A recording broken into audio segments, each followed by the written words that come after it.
Sang Siwana Teraja, Om Sang Siwana Teraja, Om Sang Siwana Teraja.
Dumun diki wentan balik sekali dumun balik kantor istilah diki dumun gungka sering melukis kan mantan diki kau wentan ring balik tiang sangau kan. Gusti Made Deblog lahir pada tahun 1906. Untuk bulannya mungkin sebelum Puputan Badung, karena di dalam catatan biografi yang dibuat oleh I Gusti Made Deblog itu sendiri dikatakan bahwa ayah dari I Gusti Made Deblog ikut di dalam perang Puputan Badung bersama I Gusti Ngurah Made Agung Raja Denpasar yang lebih dikenal dengan Ide Cokordo Mantuk Dirano. Nah, dari kelahiran 1906 itu sendiri sampai pada tahun 1916 I Gusti Made Deblog masuk SD, dikatakan masuk ya sekolah dasar, tingkat sekolah dasar itu selama 3 tahun. Akan tetapi ternyata tidak dilanjutkan oleh I Gusti Made Deblog sendiri dan lebih memilih untuk bekerja tani pada waktu itu. Kemudian pada tahun 1931 Gusti Made Deblog mempunyai pemikiran memang dari kesadarannya sendiri untuk belajar tentang seni lukis. Pada waktu itu I Gusti Made Deblog memilih seorang guru yang bernama Yap Sintin, seorang Tionghoa yang tinggal di, kalau tidak salah, di depan Puri Gerenceng untuk belajar melukis potret atau membesarkan foto.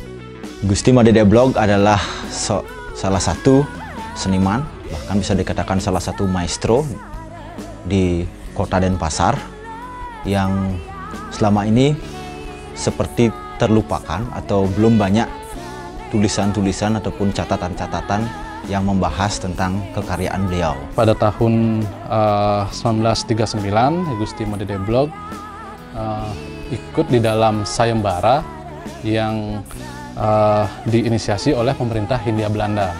Pada waktu itu ia sendiri mendapat juara 2. Kemudian pada 1940 I Gusti Made Deblog diajak gabung ikut ke Asosiasi Pelukis Pitamaha.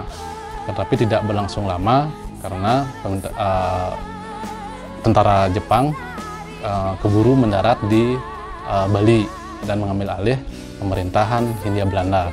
Dari masa Jepang tercatat 2 kali I Gusti Made Deblog itu mengikuti sayembara. Kalau dari segi kekaryaan, apa yang bisa dilihat dari karya-karya Gusti Made Deblog dan kenapa Gusti Made Deblog ini menjadi seniman yang penting dan menarik untuk kita telusuri dan untuk kita catat adalah karya-karya beliau menunjukkan satu olah visual yang berbeda dari kecenderungan karya-karya seniman Bali pada zaman itu. I Gusti Made Deblog juga sempat kurang lebih selama 1,5 dekade mengalami masa-masa pengasingan diri dikarenakan sangat takut berhadapan dengan orang banyak pada waktu itu. Diterkejutkan sama orang ki. Salah bicara barangkali dawag revolusi ini kan. Salah bicara. Itu yang ditakuti, padahal tidak orang ngomongnya biasa, kata-katanya itu yang ditakuti kita. Kadang meremehkan perjuangan revolusi ini kan. Itu nyahana nggak insir dia. Mentalnya mungkin dari kan belaga kan bingung, awis itu udah lari ke Gemah, lari ke Sanur, lari ke Walu, dan itu menyebabkan dia gitu. Ada beberapa situs sebenarnya yang sempat dijadikan pelarian diri dari I Gusti Made Deblog itu. Yang pertama ada di rumah saudaranya di Jeroan Gemah, kemudian ada juga di rumah saudaranya di Nusa Dua. Ada juga yang paling dapat dilacak, yang paling dikenal itu adalah di Geria Gede Delot Pasar, Pintaran, di Sanur. Sana juga di Geria Delot Pasar, I Gusti Made Deblog juga masih melukis, akan tetapi sudah dalam kondisi yang cukup parah pada waktu itu. Dan beberapa karyanya juga sampai saat ini memang masih tersimpan di Geria Delot Pasar. Dumun Kiki Wentan Bali sekali Dumun balik kantor istilah. Ki Dumun Gungka sering lukis kan. Mantan Ki kau Wentan ring Bali tiang sano kan. Ki. Kesan Ki dah Wentan lukis kan. Karena ada historisnya bahwa Deblog menghabiskan mungkin akhir atau masa tuanya pernah di Sanur di Geria Delot Pasar. Jadinya mungkin kalau melihat kembali Deblog itu sendiri, kalau saya pribadi mungkin saya lebih tahu karyanya dulu daripada sosok Deblog itu sendiri. Jadinya tiang waktu itu mungkin tidak ngeh dan tidak tahu siapa itu Deblog, karya itu seperti apa. Tapi setelah beranjak, mungkin saya kemudian masuk ke dunia seni rupa dengan mungkin dengan memulai pendidikan formal, yaitu di sekolah seni rupa. Jadinya saya baru ngeh bahwa karya yang selama ini mungkin saya lihat, yang karya mungkin yang menginspirasi bapak saya sebagai pelukis juga, sebagai seniman tradisional juga, ternyata adalah seorang maestro, yaitu Gungka Deblog itu yang kita panggil Gungka, yang sebenarnya sosoknya sendiri saya tidak mengenal beliau. Zaman beliau itu kan style lukisan Bali kan kental dengan sekali Rikamasa, beliau kan dianggap sebagai pendobrak waktu itu karena ada unsur naturalis kan, perspektif beneran itu. Kalau lukisan Bali kan jarang kan perspektif. Niko yang tiang kagumi di samping Niko detailnya beliau Niko, dan beliau Niko artinya zaman Niko beliau ulang dengan stylenya beliau tanpa menghiraukan yang lain gitu. Karena tiang waktu kecil tiang kan sering nonton wayang Niko. Kok Gungka bikin anoman sekali niki kan. Dan kadang-kadang berpikir karena yang di wayang ini kan jelas beda jauh kan sekarang style niki kan. Karena raganya teman kene ya, mau kawin ya. Dari sana dia cari bahan ya kan untuk tambah background lukis ini kan. Tema-tema patah kan napi dia ragane napi entah nak ngangon, lukisan ngangon bentan, lukisan nak seperti Bimo kentan ketika ke Benalu wentan yang boleh semua saya pernah dapat mengalami kan. Jadi dalam lukis samping itu kan lukis karang-karangan, waktu beliaunya tinggal di Bualu, saya dapat juga melukis itu. Tetap setiap hari dia ikut melukis sama beliau. Karya-karya I Gusti Made Deblog itu sendiri juga cukup banyak menginspirasi beberapa pelukis. Ada I Gusti Ngurah Gede Pemecutan, kalau tidak salah, itu yang pertama, yang kemudian Ide Bagus Putu Purwo juga sangat terinspirasi dari Deblog, akan tetapi lebih kepada spirit dari I Gusti Made Deblog itu sendiri. Mungkin karya-karya awal saya belumlah terinspirasi dari Deblog. Ya, akhirnya karena keinginan saya untuk membangkitkan tradisi itu sendiri dalam kekaryaan saya di akhir tahun 2019, akhirnya saya memunculkan sosok Deblog itu yang mungkin sudah terpendam beberapa tahun terakhir ini. Saya berpikir bahwa tradisi itu adalah sesuatu kekuatan dasar dari segala macam berkesenian itu, ya tradisi. Jadinya selama ini memang karya-karya beliau secara tidak langsung sangat menginspirasi seniman-seniman yang ada di lingkungan Griot Lod Pasar.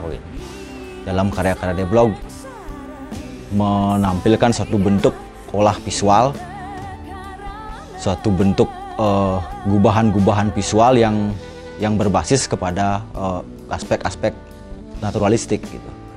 Dimana bagaimana bentuk wayang dengan cerita-cerita pewayangan dihadirkan dalam olahan dan garapan visual yang naturalistik, sehingga terlihat lebih hidup dan menjadi berbeda dengan kecenderungan gaya visual wayang pada seniman-seniman tradisional yang sejaman dengan Gusti Made Deblog.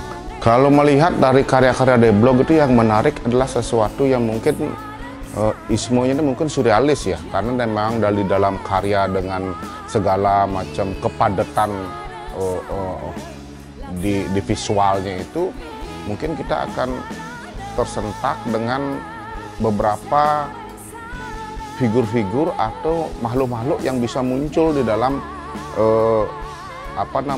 di dalam garis-garis yang sangat tersembunyi gitu. Jadinya ini adalah suatu, mungkin pada waktu itu mungkin ini adalah sesuatu yang avant-garde.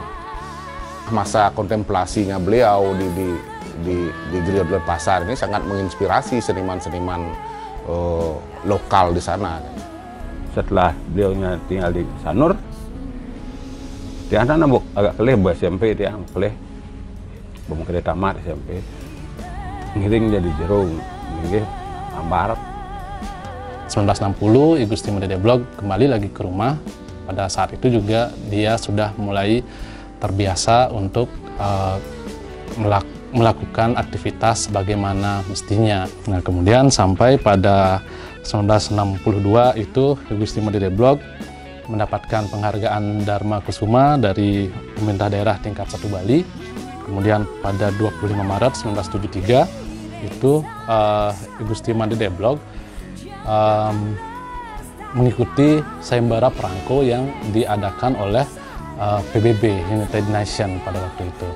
Sampai kurang lebih itu masanya hampir 10 tahunan untuk mengikuti sayembara perangko yang diinisiasi oleh PBB.